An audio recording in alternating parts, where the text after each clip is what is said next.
I'm Kensani Maranele with your news update. In your headlines, 2 killed in Limpopo storms. DA welcomes bailout for Provincial Health Department. 2 people have been killed by last night's storm at Butsulweni's village outside Malomolele in Limpopo.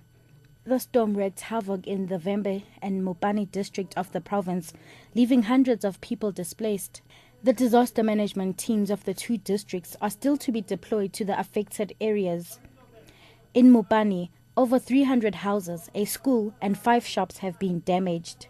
Disaster management authorities in Cape Town have urged people to be extra careful when using open flames, paraffin stones and candles. This after 120 people have been left homeless in a series of shack attacks this weekend.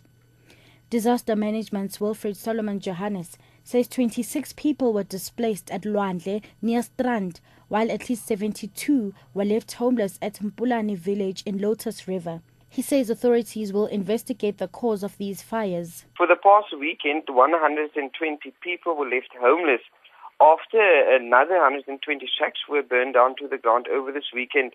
In the 3 recent fires for the past 24 hours, 32 people were left homeless and 102 shacks were gutted. Disaster management teams are on the scene at the moment, assisting those that were affected by these fires. The Democratic Alliance in Gauteng has welcomed the 1 billion rand bailout for the Provincial Health Department given last week. The department had failed to pay suppliers millions of rands it incurred over the years, leading to the closure of some of the National Health Laboratory services. According to the department, of the billion rand, over 300 million will go towards paying for medical supplies, about 200 million for food supplies.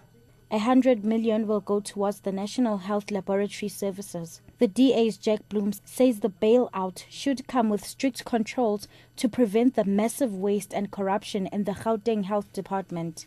The DA welcomes a 1 billion rand bailout from National Treasury to help Gauteng Health Department. This is long overdue, but I certainly hope it comes with very, very strict controls because there's a lot of corruption and waste in that department and we can't afford any further wastage. Patients in Gauteng hospitals must get the very best care possible and money must be used properly. The situation is expected to return to normal at the Durban University of Technology tomorrow.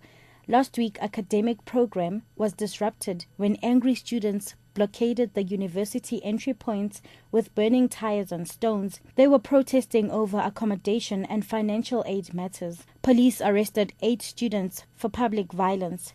DUT spokesperson Alan Khan says police will be deployed at campuses to monitor the situation. Despite the minor interruptions that the illegal protesters, when they were running around campus, tried to interrupt a few classes, the academic calendar for 2012 is still very much on the go. So there will be police presence on campus this week just to ensure that we continue to maintain safety and security for all our staff and the other 24,000 students who are not part of the illegal protest.